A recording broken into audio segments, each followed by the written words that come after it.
Mikili Live. Les uns parlent aujourd'hui des concertations nationales et les autres parlent du dialogue. Je pense que nous disons tous la même chose. Dans la mesure où, quand le chef de l'État avait annoncé cela lors de son discours au Congrès le 15 décembre 2012, il parlait bien du dialogue national. Mais lors de l'ordonnance convoquant ces assises, on a parlé plutôt des concertations nationales. Donc, que ce soit le dialogue, que ce soit les concertations, l'essentiel c'est que les Congolais se retrouvent et puissent se parler autour d'une table.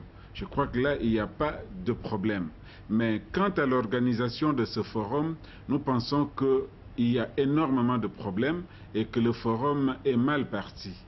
D'abord, la majorité présidentielle, elle est divisée entre elles. La majorité ne s'entend pas et nous avions lancé il y a quelques jours un appel à l'autorité morale de la plateforme pour départager les trois partis. Les trois partis dans la majorité qui s'opposent aujourd'hui, d'abord, c'est la majorité présidentielle parlementaire, la majorité présidentielle extra-parlementaire, qui est le fer de lance du kabylisme, et le collectif des partis extra-parlementaires soutenu par le secrétaire général adjoint de la majorité présidentielle, M. Molicho. Il y a une confusion terrible dans la majorité présidentielle, à telle enseigne que si l'autorité morale n'intervient pas, eh bien la majorité risque de se déchirer. Là, c'est vraiment malheureux que nous le disions devant le public, mais c'est comme ça. Et nous avions dit qu'il faudrait que tous les partis membres de la majorité présidentielle puissent participer aux concertations. Et nous n'avons que 195 partis politiques dans la majorité présidentielle. Si le chef de l'État prenait la décision que les 195 partis puissent participer, là, il n'y aurait plus de problème. Et puis la majorité présidentielle, c'est l'affaire du chef de l'État et non du secrétariat général. Là, je suis désolé de vous le dire. Le secrétariat général n'a pas le droit de nous amener là où il veut. C'est plutôt une affaire du chef de l'État lui-même. Donc, que le chef de l'État puisse nous départager. Alors, M. Ferdinand, vous ne pensez pas qu'il y a l'allure où font les choses au sein de la majorité présidentielle? C'est une manière de discréditer la personne même du chef de l'État qui a initié ces concertations en forme de dialogue national. Non, vous savez que le chef de l'État n'y est pour rien dans l'organisation du forum. Il a désigné les personnes qui doivent présider le forum. Et là, je m'en vais vous dire qu'aujourd'hui, les concertations nationales sont en train de se dénaturer. Quand le président Kengo a dit que la finalité, c'est en fait la formation d'un gouvernement d'union nationale. Nous avons vu des partis qui ne se faisaient plus voir, des partis qui n'étaient pas intéressés aux concertations, se réveiller. C'est le cas du RCD qui s'est réveillé, le cas du MLC, parce qu'ils ont entendu qu'il y a partage du pouvoir. Et là, je crois que les concertations sont dénaturées. Parce que l'objectif principal de ce forum, d'abord, c'était la cohésion nationale. Mais maintenant, on ne parle plus de la cohésion nationale. Tout le monde parle de concertation nationale et on dit que M. Kengo sera Premier ministre. Mais là, c'est très grave. Donc, je ne sais pas qu'est-ce qu'on va aller faire exactement dans ce forum-là.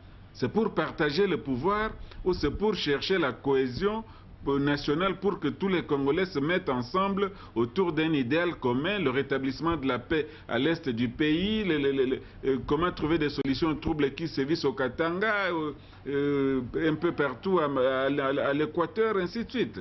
Donc voilà un peu ce qui nous dérange et moi je pense que si on ne tient pas compte de tous ces paramètres-là, le forum risque d'être un mort-né.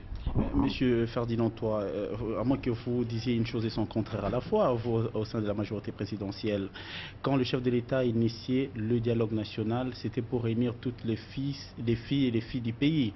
Et en quoi ça vous dérange de voir le RCD, le MLC et voir même l'UDPS si aujourd'hui il est d'accord de participer à ces concertations nationales?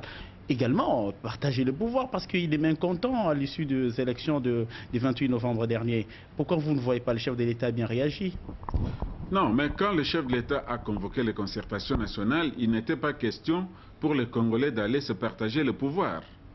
Ça, c'est le président Kengo qui l'a dit bien après. Et quand il a dit ça, nous avons vu même certains partis de la majorité se diriger vers l'opposition. Parce qu'ils ont l'espoir que là, ils vont arracher un morceau de pouvoir. Et vous parlez de l'UDPS. L'UDPS n'était pas intéressé par les concertations nationales. le RCD n'était pas intéressé, le MLC n'était pas intéressé. Qu'est-ce qui prouve qu'ils n'étaient pas intéressés? Mais ils n'ont pas réagi. Quand on a déposé les cahiers de charges, quand on a commencé au fait les pré-consultations, tout ça, on n'a pas vu tous ces gens se bousculer, comme il en est le cas aujourd'hui. Donc, à l'annonce du partage du pouvoir, eh bien, là, c'est tout le monde qui était intéressé, et je dis que ça dénature ces concertations nationales-là. Alors, il faudrait que le chef de l'État puisse récupérer la situation et remettre de l'ordre dans ce forum. Sinon, nous sommes partis pour l'éternité, et je vous le dis, les concertations nationales ne seront qu'un mort-né. Voilà, peut-être vous avez un schéma à proposer à tous ceux qui viendront à ces assises. Et bien évidemment, chef de l'État, vous avez un schéma particulièrement, vous avez un schéma à proposer pour que l'État ne connaisse plus de crises issues des élections, issues de guerres, tout consort. Oui, mais le schéma, moi je pense qu'il est simple. Dans ce pays, nous avions connu la conférence nationale souveraine. Elle était dirigée par l'Église catholique, tout le monde le sait. Nous avons connu les consultations nationales sous Laurent Désiré Kabila. C'est l'Église protestante qui les avait dirigées. Et maintenant que nous avons encore un autre forum national, comprennent les hommes d'église. Nous avons l'église musulmane qui n'a jamais dirigé un forum de ce genre. Nous avons l'église orthodoxe. Pourquoi ne pas prendre les hommes de ces églises-là et diriger le forum? Vous savez, quand les politiciens se mettent à la tête de quelque chose, eh bien, là vous déclenchez au fait des réactions diverses. Mais quand il s'agit d'un homme qui n'est pas intéressé par le problème, il va amener le dossier à bon port. Je crois que c'est l'erreur du départ. On a induit le chef de l'État en erreur en disant c'est une concertation institutionnelle et il faut prendre les chefs des institutions. Maintenant, ce n'est plus une concertation institutionnelle, c'est le partage du pouvoir. Donc, je crois que quelque part, les choses étaient un peu biaisées et que maintenant, le chef de l'État doit récupérer la situation et mettre de l'ordre dans la boîte. Voilà notre point de vue. Le train est déjà en marche. Est-ce que vous êtes d'avis qu'un gouvernement d'union nationale soit mis en place pour mener les affaires du Congo? Bon, s'il y a un gouvernement d'union nationale qui doit être mis en place, c'est vrai, mais que le président Kengo n'en soit pas le Premier ministre. Parce que là, il sera juge et parti. Il sera juge et parti. Et franchement, moi j'ai connu le président Kengo comme Premier ministre et moi étudiant au campus. Ce fut l'homme de la rigueur, comme on le dit. Nous avons vu la bourse être supprimée, la restauration supprimée, le transport être supprimé. Et pendant ce temps, les buildings poussaient en ville, les buildings de la rigueur. Et aujourd'hui, je ne sais pas si l'homme a changé pour qu'il prenne le poste de Premier ministre. N'allons-nous pas revivre le scénario du Fonds monétaire et de la Banque mondiale avec les ajustements structurels? Ce programme-là a mis beaucoup de gens dans la rue, beaucoup de chômeurs. Et je ne sais pas si aujourd'hui le président Kengo a changé, il devient un bon gouvernant, un homme modèle pour gérer le pays. Là vraiment, franchement, je suis désolé, mais je suis obligé de le dire. Voilà, merci.